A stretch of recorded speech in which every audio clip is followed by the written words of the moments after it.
Sobat podcast kita, karena hari ini kita sangat antusias sekali menyambut kakak di podcast hari ini. Bagaimana kabar kakak hari ini? Kabar baik. Kabar baik, luar biasa ya. Ini saya dengar-dengar kakak datang dari kota dingin Wamena. Dan tentunya kota Jayapura ini terkenal dengan panas sekali. Bagaimana kakak Yusen?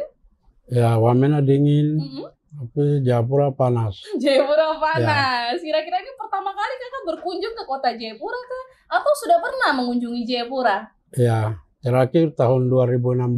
2016, kalau diingat-ingat berarti 8 tahun yang lalu ya, kurang lebih ya. Ya, Nah, kira-kira 8 tahun dengan yang sekarang, beda kah tidak nih kakak? beda. Beda jauh kan? Jayapura lebih maju lagi. Lebih maju lagi, Ya. luar biasa ya. Tentunya kita juga berharap kakak Yusen dari Wamena sana akan membawakan cerita. Dan juga pastinya kita akan mengenal sosok kakak Yusen Tabuni ini seperti apa. Siap kakak?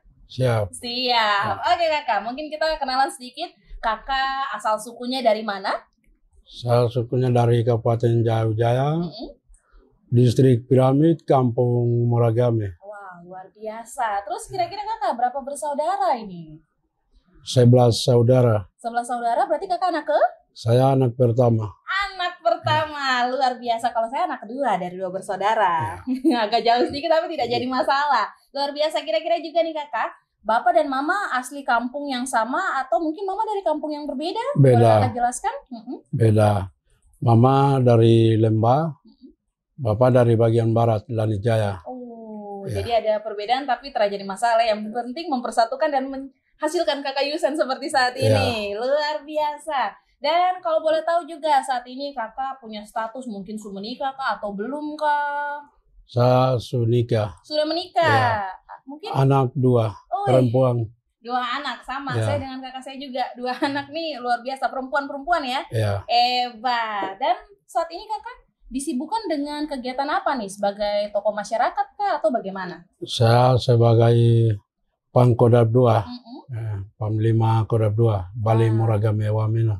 Oke, baik. Ini kan pasti kakak menyebutkan hal ini atau jabatan ini kan pasti teman-teman podcast ini bertanya-tanya, ini apa? Tapi tahan dulu, nanti akan ada penjelasan seperti yang akan kita harapkan tentunya di dalam podcast ini. Kita mau tanya lebih dalam lagi dan menggali siapa sosok Yusen Tabuni ini. Dan pastinya di dalam podcast ini tidak ada rahasia atau dibuat-buat, tapi ini nyata adanya dan akan disampaikan langsung oleh kakak Yusen Tabuni. Benar kakak? Benar. Oke, langsung saja. Kak Yusen Tabuni, apakah benar-benar merupakan mantan organisasi Papua Merdeka atau OPM? Benar. Benar ya? Ya. Oke, sejak kapan kakak tergabung di dalam organisasi ini kakak? Boleh diceritakan? Ya. Itu saya sewaktu SD kelas 2. SD kelas 2? Ya. Orang tua saya sudah pegang jabatan Panglima OPM. Akhirnya dibawa saya ke hutan. Bawa ke dalam hutan. Iya. Ini kalau mau dilihat ini sebenarnya masih dengan usia anak-anak kelas 2 SD. Kalau untuk saya pribadi itu sangat disayangkan sekali ya. Tapi coba kita cerita lebih dalam lagi. Terus kakak bagaimana situasi pada saat itu? Ya, itu kami tidak tenang. Di hutan lari-lari. Lari-lari. Dan juga tidak pernah lihat kota. Kami sembunyi di hutan saja. Hanya sembunyi saja. Ya. Kira-kira waktu saat itu ya kakak, kalau kita kilas balik, adakah doktrin-doktrin tertentu yang mungkin diberikan kepada orang tua atau mungkin janji-janji yang kita tidak tahu ya pada saat itu masih anak-anak tapi sudah dibawa masuk ke dalam organisasi ini? Ya, itu orang tua janjikan nanti setelah Papua Merdeka nanti anak-anak saya nanti jadi orang besar semua. Jadi tentara lah, jadi apa-apa seperti itu. Akhirnya kami ikut orang tua di hutan. Oh begitu, jadi ada janji-janji yang sebenarnya mungkin sampai sekarang mungkin tidak direalisasikan ya, yang kakak lihat ya. Oke, ini luar biasa sekali dengan janji, tapi sampai dengan sekarang bisa melihat kakak Yusen ini bukan suatu kebetulan pastinya ya. Tapi ada hal-hal besar yang nantinya akan kakak Yusen bagikan juga buat kita di hari ini. Kira-kira kakak, di kelas 2 SD otomatis kan kakak ingat juga nih, hal utama yang mungkin menjadi dorongan, mungkin kan kakak kan gelap mata dan tidak tahu ini sebenarnya organisasi ini apa. Dan kakak sadar itu sejak kapan? Silakan. Ya, organisasi ini orang tua sudah diajarkan di hutan, nanti Papua akan merdeka. Nanti sebagai anak saya nanti jadi orang besar, jadi tentara, dan lain-lain. Akhirnya kami ikut orang tua di hutan sampai orang tua meninggal. Ya. Yang artinya kalau Tirza boleh kilas lagi ya, kakak ini dijanjikan untuk hal yang besar, tapi ternyata itu nihil, kosong. Itu yang kakak rasakan toh? Ya. Sampai sekarang bayangkan dari kelas 2 SD sampai di 2016 katakan seperti itu, terus tidak mendapatkan hasil apa-apa, betul? Betul. Apa yang kakak lihat sebenarnya waktu jadi OPM? Selain ada rasa takut, sebenarnya kan pasti sebelum pindah ke NKRI katakan seperti itu, kakak pasti sudah berpikir juga nih, kira-kira seperti apa kakak? Nah, itu sebelum kami masuk ke NKRI, kami rasa takut, tidak bisa cari makan di kota.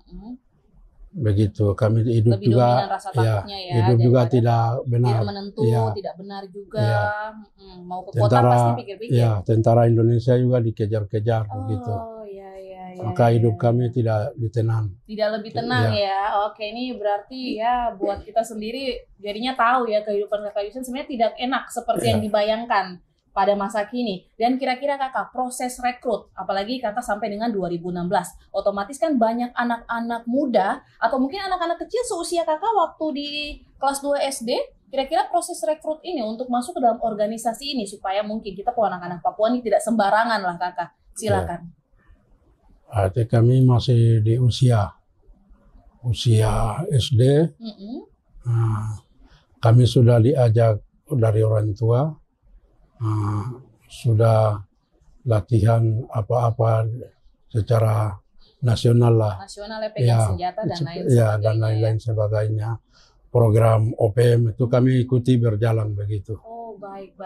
Kalau kakak dorong cari ini untuk anggota yang baru, kira-kira tuh caranya bagaimana? Apalagi kan anak-anak di pegunungan ini kan belum mendapatkan pendidikan yang layak, mungkin masih buta terhadap hal-hal lain. Silakan kakak. Ya, itu dengan sendirinya ikut bergabung, baru masuk nama dan kami kasih ditugaskan, terus kasih pos masing-masing, dan juga semua pertahanan harus ada pos masing-masing begitu. Berarti tanpa paksaan ya, mereka di usia itu mau saja masuk begitu? Ya. Atau itu karena tuntunan orang tua juga? Ya. Tuntunan orang tua juga, tuntutan dari orang